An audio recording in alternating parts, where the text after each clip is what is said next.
Olá, Jennifer Cruz se apresentando na área, professora de História ao seu dispor, tá? Seguinte, para você que está acompanhando as aulas pelo YouTube ou se está acompanhando pela plataforma, já entendeu que a gente dividiu aqui entre História do Brasil e História Geral.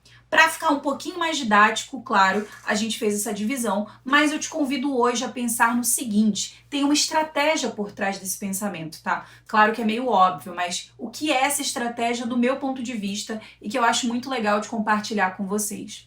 Quando a gente pensa em história do Brasil, entre Brasil Colônia, Brasil Império, Brasil República, é um jeito muito didático de você pensar os contextos. Isso vale também para a história geral. Embora nós, historiadores, não gostemos aí dessa maneira de fazer esse processo, de pensar a história, até porque a história não é subdividido tão certinho, a história não é homogênea, enfim, a gente gosta de pensar assim para a prova de vestibular porque te ajuda a eliminar a alternativa. Quer ver, pensar comigo? Se você sabe que a economia do açúcar e a economia da mineração se fizeram presentes no período colonial, você descarta uma alternativa que fala do período imperial ou que fala do Brasil República. Você entende? É uma maneira muito didática de pensar a história. Bem, essa é uma dica para você pensar. Mas por que eu estou te convidando a fazer esse raciocínio hoje, tá? É muito simples. Nós viemos aí de aulas que tratavam sobre Brasil. Se você não acompanhou, tem aí no canal do YouTube também. E o que isso tem a ver com o nosso assunto? É que quando a gente pensa assim, você vai entender que a nossa aula de hoje, período joanino, trata de um período de divisão, mas não é só divisão, tá? É que agora a gente está falando de uma transição entre o Brasil colônia e o Brasil império. Ah, Jennifer, mas por que período joanino? É que de 1808 até 1822 o Brasil vai mudar a sua característica, mas principalmente porque a família real portuguesa vai estar aqui, tá? E qual é a razão pela qual quase 15 mil pessoas atravessaram o Atlântico para chegar aqui no Brasil? Bem, para vocês entenderem essa parte, nós vamos ter que falar do nosso contexto, tá? O que está acontecendo no nosso contexto externo? Bem, vamos por partes para ver se vocês me acompanham, tá? Seguinte. Durante o período do século XVIII até o século XIX, essa questão da transição, vários momentos históricos vão se fazer presentes, tá? Entre eles, duas revoluções marcam o período. A Revolução Americana, que torna os Estados Unidos da América um país independente, como uma república presidencialista, e também, em 1789, a Revolução Francesa. O que ambos os movimentos demonstraram? Bem, uma fraqueza no antigo regime e uma mudança também no sentido econômico. Em outras palavras, antigo regime significa absolutismo. E o que está acontecendo do século XVIII ao XIX? O iluminismo, aquela corrente filosófica que prega a tripartição de poderes, a questão do liberalismo econômico e também o fim do antigo regime está se fazendo presente. E o iluminismo vai influenciar fortemente esses movimentos. Ah, Jennifer, mas não entendi. É que nesse contexto, meu anjo, estão acontecendo revoluções liberais. Ou seja, os países da Europa estão tendo muita dificuldade de manter as suas monarquias absolutistas. Atenção! Existe uma diferença entre antigo regime e monarquia. Antigo regime é o jeito que a gente se refere a monarquias absolutistas, mas nem toda monarquia é absolutista. Parou? Pensou? Entendeu, né? Então, o que isso tem a ver, então, com a questão do Brasil? É que, na época, o Dom João VI vai encontrar muitas dificuldades para governar de maneira absolutista, e isso vai influenciar até mesmo no retorno dele para Portugal. Guarda essa informação e vamos de informação nova. Além de estar acontecendo essas revoluções liberais, o século XVIII até o século XIX, esse finalzinho, também é marcado pelo processo de revolução industrial. Pela primeira vez na história da humanidade, as máquinas vão começar a desempenhar um papel importantíssimo na produção. A produção chamada de industrial vai revolucionar toda a economia mundial e, claro, vai gerar inúmeros avanços tecnológicos e sociais. Mas calma! Junto com esses avanços vem também atrasos sociais. Muita gente vai ficar de fora das riquezas que esse processo gerava. Então, está acontecendo Revolução Industrial, está acontecendo também uma série de revoluções liberais, e lá na França chega Napoleão Bonaparte ao poder. E ele chega com sede, muita sede, de tornar a França um império. E esse império que o Napoleão tanto pretendia ganhou força num período aí em que ele se tornou o cônsul, tá? Na verdade, ele se coroou imperador, isso é outra história. Mas na prática, o que me interessa saber do Napoleão Bonaparte é que ele vai começar a entrar em guerra com vários países da Europa. E isso, claro, porque ele estava fazendo um processo de expansão territorial. E acompanhada dessa expansão territorial, veio junto também uma disputa econômica com a maior potência industrial da época. Senhoras e senhores, recebam a Inglaterra. A Inglaterra, claro, você já deve saber, ela era o berço da Revolução Industrial e, portanto, a principal potência econômica. E naquele contexto, o Napoleão Bonaparte vai começar a fazer frente, vai começar aquela livre concorrência que o teórico Adam Smith já há muito tempo tinha falado. Livre concorrência, disputa territorial e disputa econômica. O que está acontecendo em Portugal no meio disso tudo? Bem, Portugal era dependente da Inglaterra economicamente, porque há muito tempo, desde o período colonial, Portugal e mesmo o Brasil já vinham mantendo relações de dependência econômica com a Inglaterra, tá? Vários tratados de privilégios econômicos para a Inglaterra tinham sido assinados em relação a Portugal. E na medida em que o tempo passou, Portugal foi acumulando dívidas e mais dívidas e mais dívidas com a Inglaterra. E na época, mais precisamente no ano de 1806, o senhor Napoleão Bonaparte vai declarar bloqueio continental à Inglaterra. O que isso tem a ver com a gente? É que com o bloqueio continental, simplesmente todos os países da Europa deveriam parar de comercializar com a Inglaterra.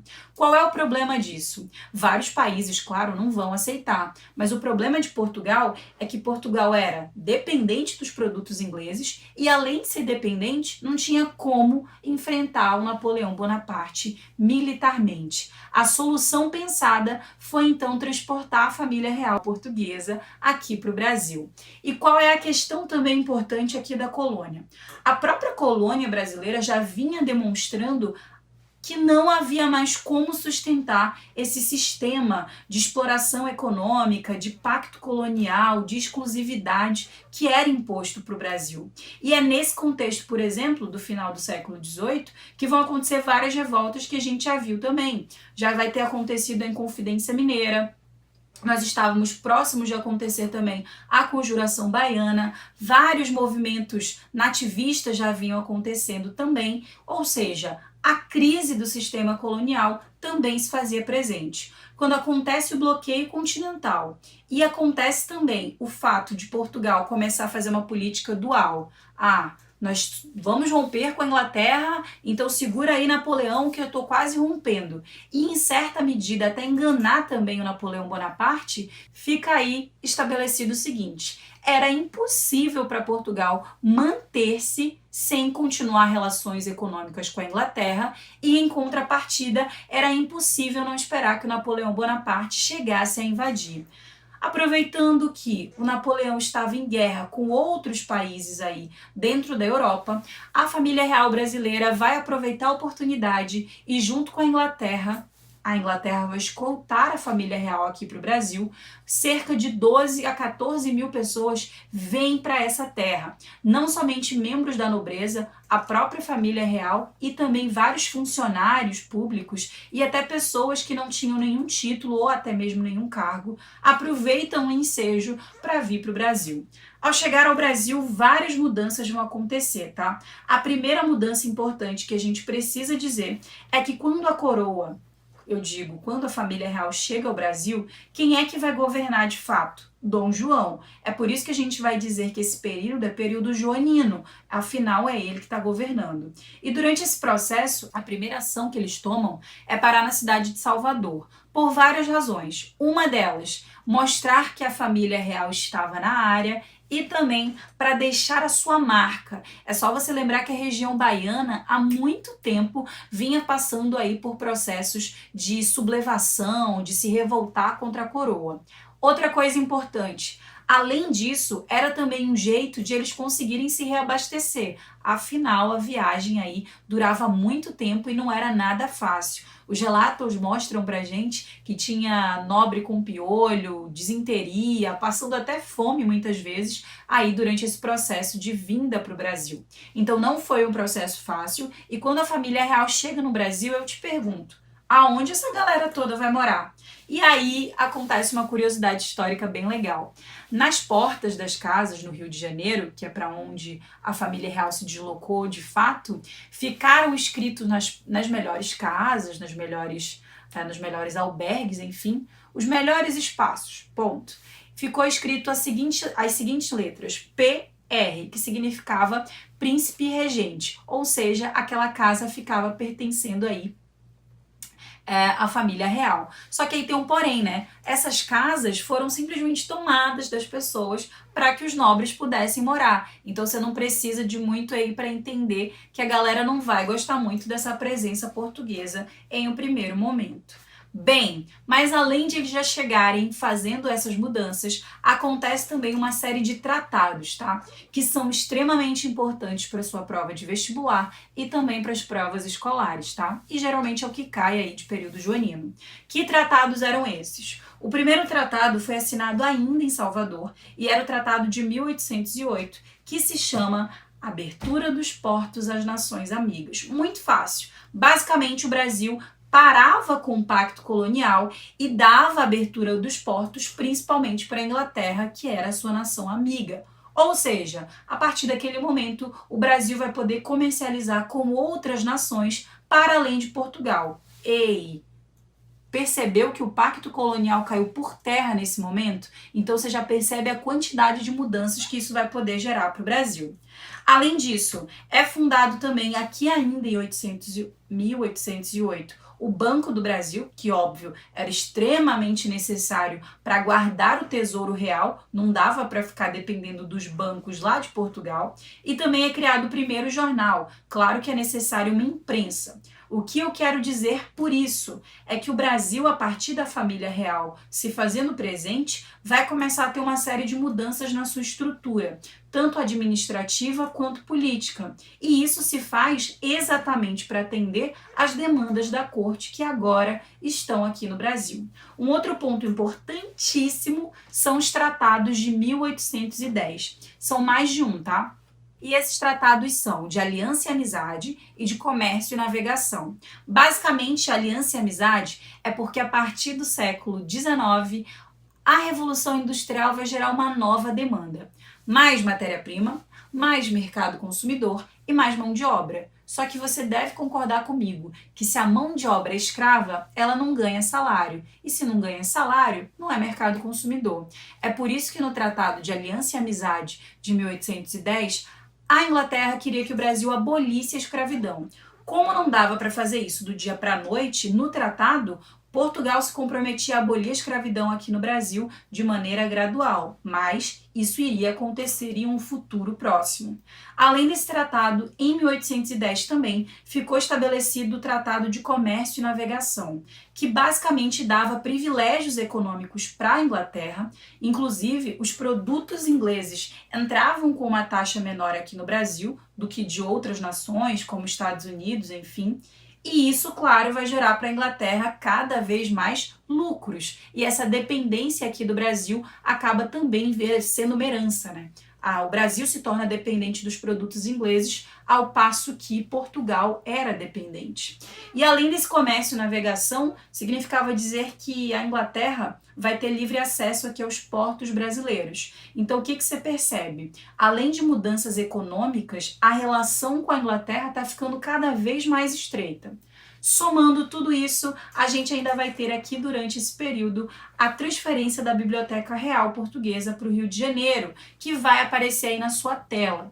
A Biblioteca Real vai ter muitos exemplares importantíssimos, mas ela também demonstra a necessidade que a corte brasileira tinha de demonstrar opulência, de demonstrar riqueza através aí das suas ações. Outra coisa importantíssima é que durante esse período o Dom João VI também vai começar a fazer mudanças territoriais, tá? Ele vai começar a tentar uma política expansionista e ele vai ocupar a região da Cisplatina em 1816, demonstrando, claro, a pretensão de expandir o território brasileiro.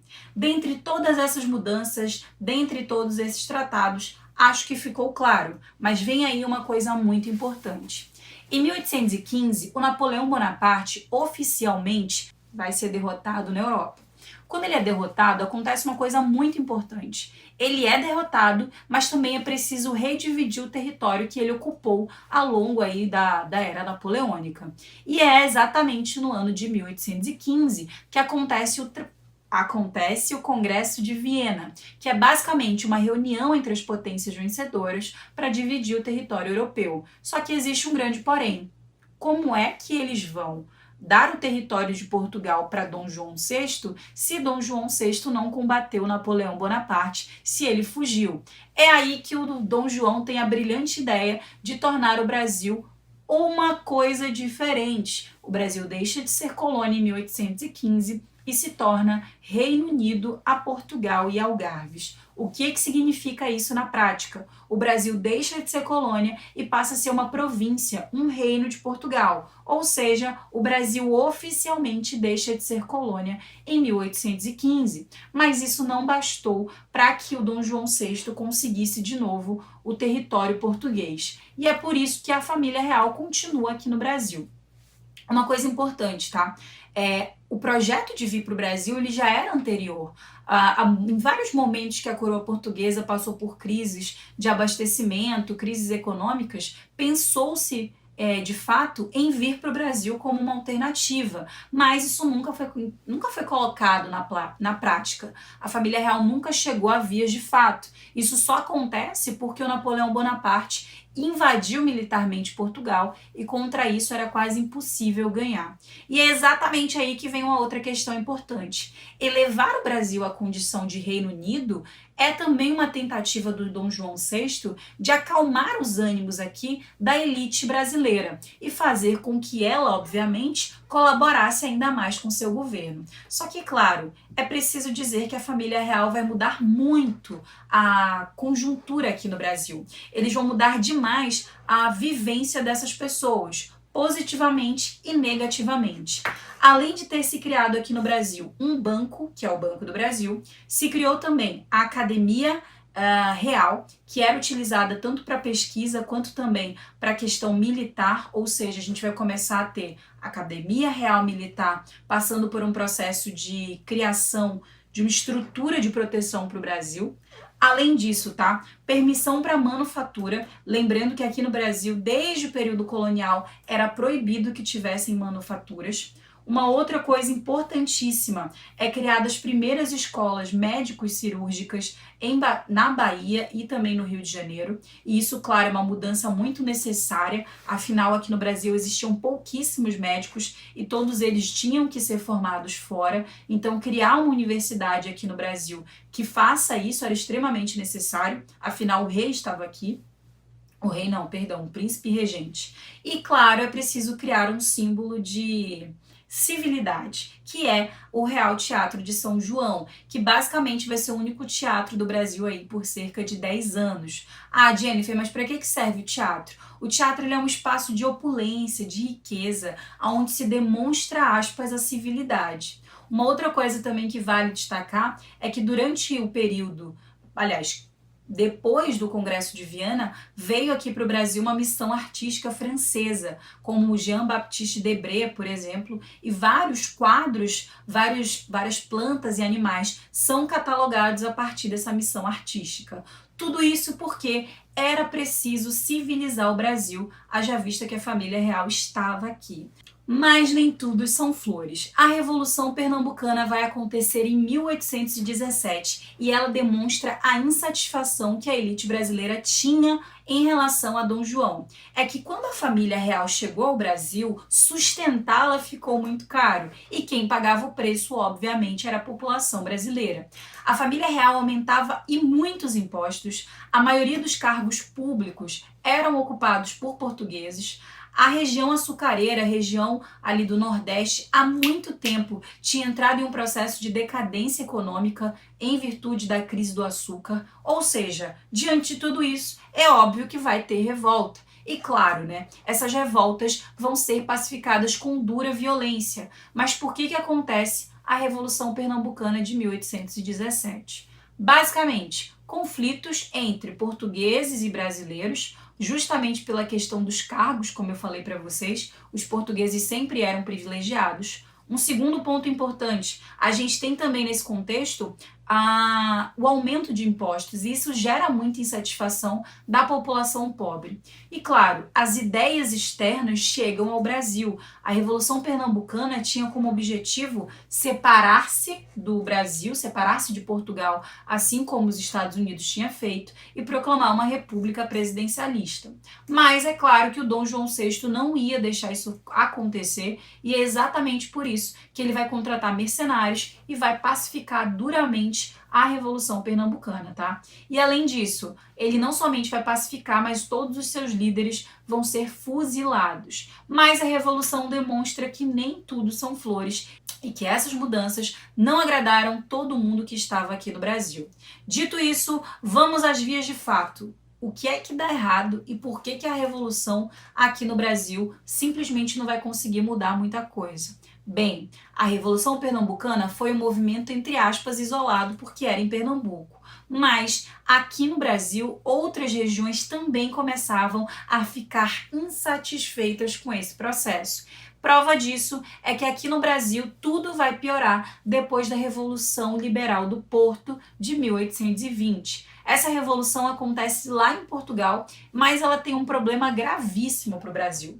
É que lá os revoltosos exigiam o retorno da família real, isso porque eles acreditavam que era extremamente importante a figura do monarca de Portugal lá, uma vez que isso demonstrava para os outros países também na Europa um poderio maior. Só que, claro, a gente está falando de um contexto de revolução liberal. Então, Dom João tinha que voltar para Portugal, mas ele não ia mais ser um monarca absolutista. Ele tinha que se submeter a uma constituição. Uma outra coisa importante que a Revolução também reivindicava era a recolonização do Brasil. Eles queriam que o Brasil, de novo, se tornasse colônia de Portugal. E aí, claro, isso vai envolver vários problemas, porque pensa, recolonizar o Brasil significa tornar o Brasil de novo dependente dos produtos que vinham de Portugal. E isso tudo era problemático para essa elite que não queria perder, obviamente, os seus privilégios econômicos adquiridos. Uma outra questão importante é que, além de a gente ter esse conflito, o movimento de revolução, de tornar o Brasil independente, ele já era uma ideia há muito tempo existente no Brasil, desde o período colonial. Só que durante o período joanino, é como se o Brasil tivesse criado uma estrutura que de fato garantisse essa independência. Então é por isso que a família real retorna para Portugal. Mas Dom Pedro I fica no Brasil para representar os interesses. Essa foi a solução encontrada por Dom João VI para se fazer presente, tanto em Portugal quanto aqui no Brasil. Por ora, o Brasil continua sendo possessão de Portugal, mas tudo isso vai mudar no ano de 1822, data da independência do Brasil. Isso tudo, assunto para a próxima aula. Vejo vocês nesse próximo encontro e uma coisa importante, não se esquece de compartilhar essa aula, de ativar o seu sininho, se inscrever no canal para que a gente continue crescendo junto, tá bom? Beijo para vocês!